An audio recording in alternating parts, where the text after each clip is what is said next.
Hello everyone, আশা করি আপনারা সকলে ভালো আছেন। আমি ইঞ্জিনিয়ার সনেট। আমি আপনাদের আজকের এই ভিডিওতে দেখাবো ফার্স্ট ক্লাস ব্রিকের কম্প্রেসিভ স্ট্রেন্থ টেস্ট।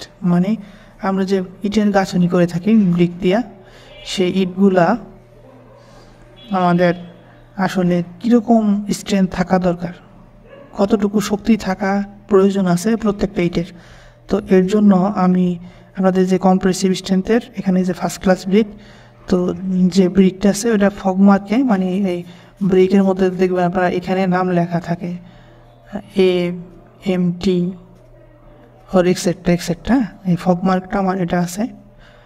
তো আমাদের এখানে কম্প্রেসিভ স্ট্রেংথের আমার ক্রাশিং স্ট্রেংথ এখানে দেখাচ্ছে তিনটে, এটা তিন রকম, এটা 2800, এটা 2700, এটা 2790। এই তিনটারে অ্যাভারেজ করতে হবে তিন দিয়ে। তিন দিয়ে অ্যাভারেজ করার পর আমার আসে অ্যাভারেজ রেজাল্ট আছে 2790 PSI।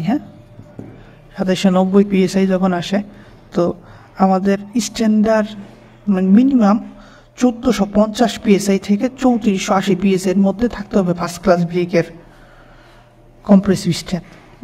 স্ট্যান্ডার্ড হচ্ছে মানে 2494 PSI মোটামুটি স্ট্যান্ডার্ড। তো আমাদের যেহেতু 2700 আছে, আমার এই ভ্যালুটাও লিমিটেশনের মধ্যে আছে, আর এটাও 2494 থেকে উপরে এসে, মানে ধরা যায় যে নিঃসন্দেহে আমার ইটটা অনেক ভালো। তো আমরা এই ইটটা দিয়ে গাঁথনি করলে আমাদের মানে গাঁথনিটা অনেক স্ট্রেংথ ভালো হবে। তো এই ভিডিওটা এই পর্যন্তই। যদি ভালো লাগে আপনাদের, অবশ্যই আমার চ্যানেলটা সাবস্ক্রাইব করুন। ধন্যবাদ।